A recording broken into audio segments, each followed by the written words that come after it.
Pozdravljeni v novem Q&A-ju. Današnje vprašanje gledalca je: začel sem izgubljati smisel svojega poklicnega dela. Spremlja me potreba po dokazovanju, ki me razumsko gledano pelje v napačno smer in sem s svojim življenjem vedno manj zadovoljen. Iz AIQ vidika je osnova tukaj, da je izguba občutka smisla ali pa kronično pomanjkanje smisla dela ali pa mogoče tudi življenja več kot razumska dilema, ampak je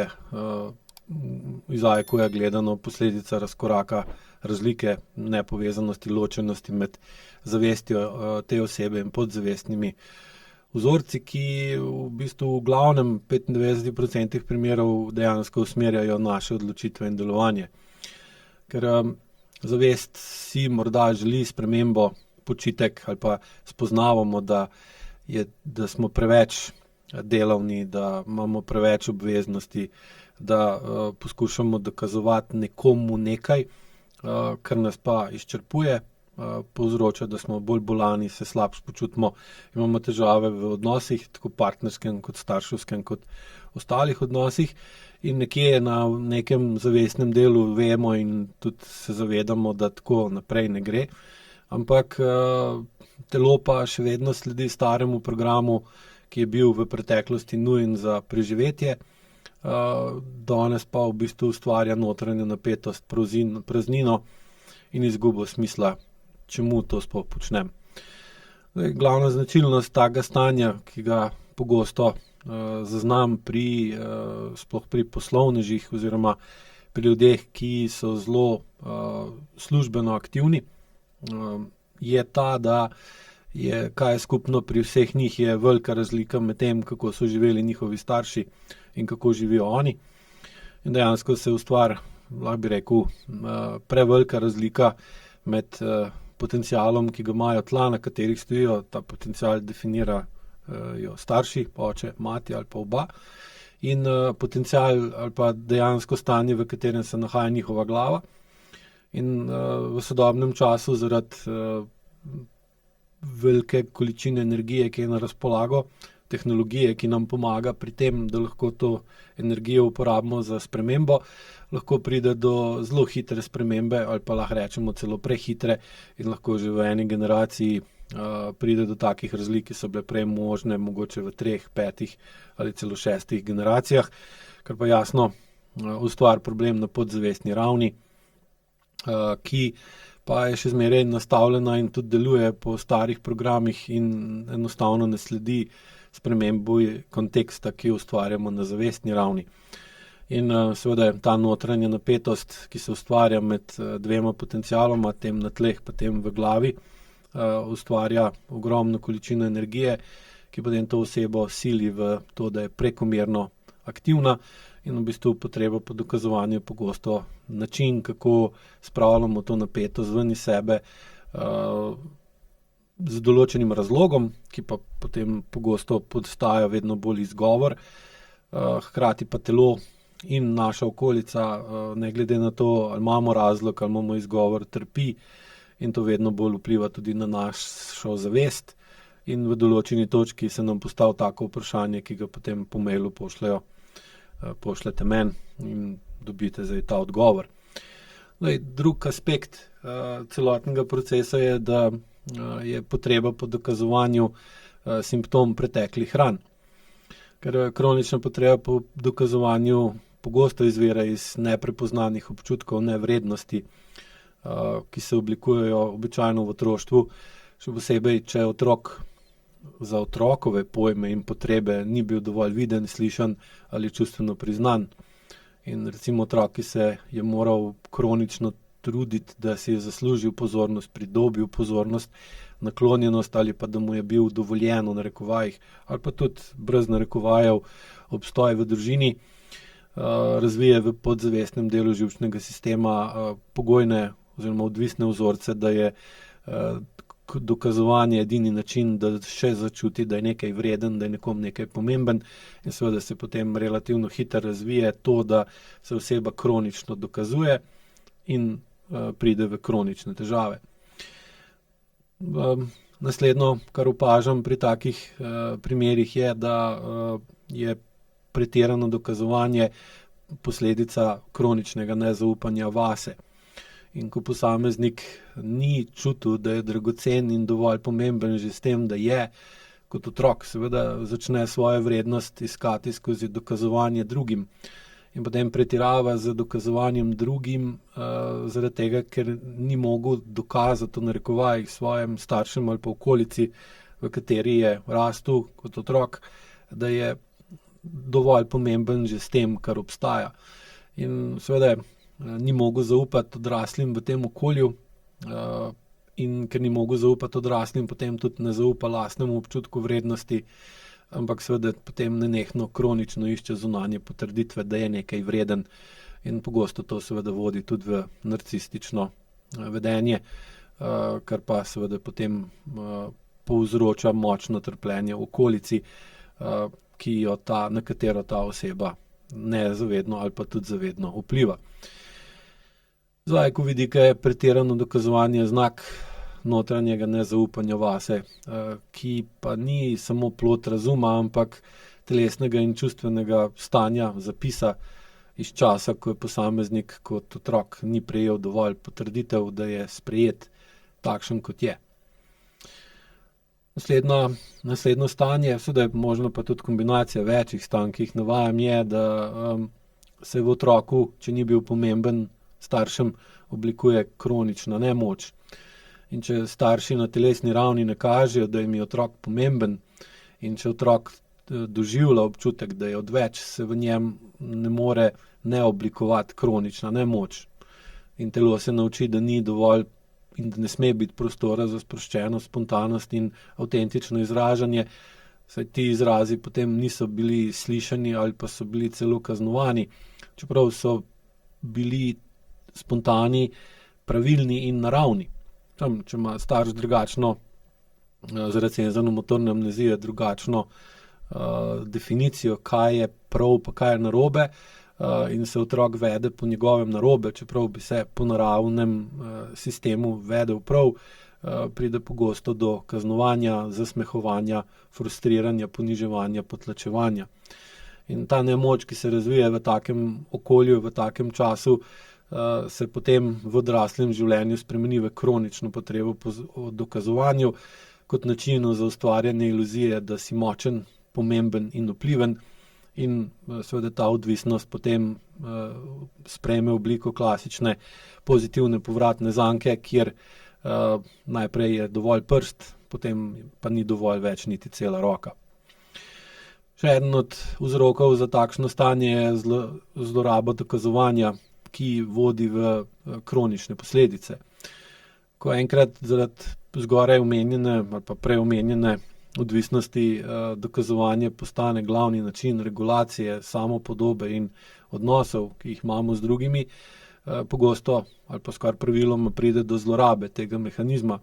in namesto da bi posameznik deloval iz notranjega miru ali pa prepričanosti, celostne prepričanosti in želje po življenju, želje po napredku, ki seveda potrebuje tudi akutno dokazovanje in argumentiranje našega prav, ali pa, če vidimo, da nimamo prav, korekcijo našega mnenja, potem mišljenja in tudi na koncu prepričanja. Seveda je pa to korekcijo težje narediti ali pa progresivno težje izvajati višjo, ko imamo senzorno-motorno amnezijo,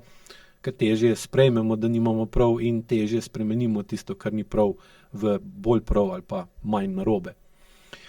In namesto, da bi potem posameznik deloval iz notranjega miru, deluje iz stalne napetosti, potrebe po dokazovanju in strahu pred nepomembnostjo, kar pa vodi v izgorelost, izgubo motivacije, čustveno otopelost in telesne simptome, ki jih kažemo v kroničnih težavah, kroničnih bolečinah, hkrati pa telo, ko nima več druge izbire, ustvari takšne bolezni, ki nam enostavno odvzamejo energijo, in kljub temu, da imamo v podzavesti močno potrebo po dokazovanju, enostavno zaradi tega, ker zbolimo za težkimi kroničnimi boleznimi ali pa razvijamo težka kronična stanja, močne kronične bolečine, enostavno nimamo energije, da bi dokazovali komurkoli, karkoli. Seveda in to potem zaznamo ali interpretiramo, razumemo kot izgubo smisla, napačno odločitev za poklicno pot. Čeprav sam poklic ni napačen, tudi okolje, v katerem smo, je lahko povsem ustrezno, mi pa projiciramo notranji konflikt na področje kariere, čeprav je ta notranji konflikt bistveno večji ali pa presega področja službe, kariere in poklica. Potem imamo, oziroma pomembno je, da poudarim še to, da že samo zaznavanje možnosti, da ste usmerjeni v napačno smer, tako kot današnje vprašanje jasno kaže na to, da se je začelo ozaveščanje, kar pa seveda ne pomeni nujno, da se bo to ozaveščanje tudi nadaljevalo, ker pogosto nam v trenutku, ko smo na tleh, ko dol pademo, klikne, dojamemo nekaj, potem pa, ko se spet postavimo na noge, ko gremo z neke delne depresije ven, gremo hitro nazaj na staro, ker podzavest, oziroma telo dobi nazaj moč, podzavest moč vpliva na telo, ne zmanjša in se hitro vrnemo na stara pota. Ker samo dejstvo, da zavestno prepoznate, da vas to stalno dokazovanje vodi v napačno smer, sicer kaže na začetek premika, ampak prvi korak še ne pomeni, da boste prišli do cilja, ker je pa nujen, da sploh greste lahko proti cilju. Pomembno tukaj je poudariti, da nas telo, podzavest in čustva vedno znova vlečejo nazaj na staro, ker staro je znano, novo je neznano in podzavest, če mora izbirati med neznanim pa znanim, se vedno raje izloči na znano, ker še zmeraj je boljš biti slabo, kot pa iti v nekaj novega, pa je lahko še slabše. In to seveda tudi vodi in ustvarja senzorno-motorično amnezijo, ki omogoča, da podzavestni programi prevladujejo nad zavednimi ali zavestnimi željami. Za IQ metoda taki osebi ponuja razumevanje procesa, deloma o tem že govorim, čeprav to so čisto osnov, in omogoča skozi filozofijo, IQ vaje in pristope, kot so IQ programi, pa individualne obravnave, potrebno okolje, ki omogoča spremembo. In sama metoda in učenje metode v skladu z navodili za uporabo metode omogoča razumevanje teh v bistvu zelo globokih mehanizmov, da sploh dojamete, komu se dejansko morate dokazovati ali pa bi morali biti dovolj pomembni, pa niste nikoli bili. Kot otrok ste poskušali okolju dokazati, da ste pomembni, pa vas okolje ni poslušalo, ni reagiralo na primeren način, ni vam dalo možnosti, da bi dokazali ali pa da bi pokazali, da že to, da ste živi, da imate v sebi gene očeta pa mame, da je dovolj, da bi morali biti staršem najbolj pomembni na svetu. In seveda potem vedno bolj spoznate, zakaj dokazovanje na drugih področjih življenja vas ovira pri ustvarjanju občutka smisla in notranje svobode. In seveda potem s pomočjo IQ vaj postopoma zmanjšujete kronično napetost, zmanjšujete senzorno-motorno amnezijo, vzpostavljate stik z deli telesa, ki so bili prej potisnjeni v ozadje in potem seveda lahko, ker bolj čutite samega sebe v dobrem in v slabem, bolj začnete zaupati vase in se vedno manj pretirano ali pa nepotrebno ali pa kronično dokazujete navzven. Ker skozi IQ v bistvu začnete razvijati, da je smisel postane notranji občutek, ne pa več zunanji cilj, ker smisel se ne najde z novimi cilji, poklici ali dosežki, ampak se pojavi, ko dejansko zmanjšamo notranji konflikt in začnemo biti oseba, ki je, ne pa oseba, ki je samo, če nekaj dosega. Seveda pa jasno, doseganje je del življenja, ki, če ga ni, spet ni v redu, se pravi, ne govorim o tem, da bi oseba morala samo biti, ampak bi morala tudi delovati. Tako kot je že sama kratica IQ pomeni, saj pravi equitas, pomeni ravnovesje, je poanta in bistvo najdete ravnovesje med biti in delovati, da ni ne enega, ne druga preveč. In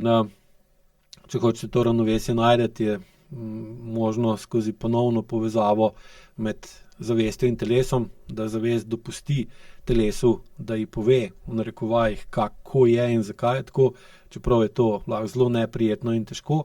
in da potem, ko zavest dobi v narekovajih zaupanje telesa, potem tudi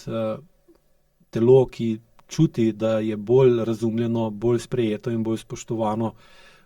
v zavesti, bolj posluša zavest in seveda se na tak način posredno počasi zmanjša vpliv podzavesti, ki vodi v spremembo. In bolj, ko pride do večje povezave med zavestjo in telesom, se pravi nižje senzorno-motorne amnezije, bolj gib postane mehek in svoboden in ne postane več obveznost, ampak začutite lastno vrednost brez potrebe, da jo dokažete komurkoli, ker se smisel naravno vzpostavi kot občutek notranjega miru, celovitosti in prisotnosti, ker niste več odvisni od tega, da kronično dokazujete nekom nekaj, kar jasno pa, če hočete dokazovati, koliko ste pomembni pa potrebni, je pa cel čas potrebno iskati probleme, ker če ni problemov, jih tudi ne morete urejevati in če jih ne urejujete, čemu ste sploh pomembni ali pa potrebni. In če želimo najti to smer, ki vodi v več smisla in manj napetosti, je treba najprej razumeti, zakaj hodimo v napačno smer, odkje piha veter, ki nas konstantno rine tam, kamor zavestno nočemo. In ta odgovor se nikoli ne skriva samo v zunanjem svetu, ampak predvsem v telesu, ki nosi vse odgovore in jih je moral zaradi odtujenosti od telesa že zdavnaj pozabiti. Tako da upam, da vam je odgovor v pomoč v iskanju smisla, lastnega smisla, skozi pomoč AEQ metode in vas s tem lepo pozdravljam.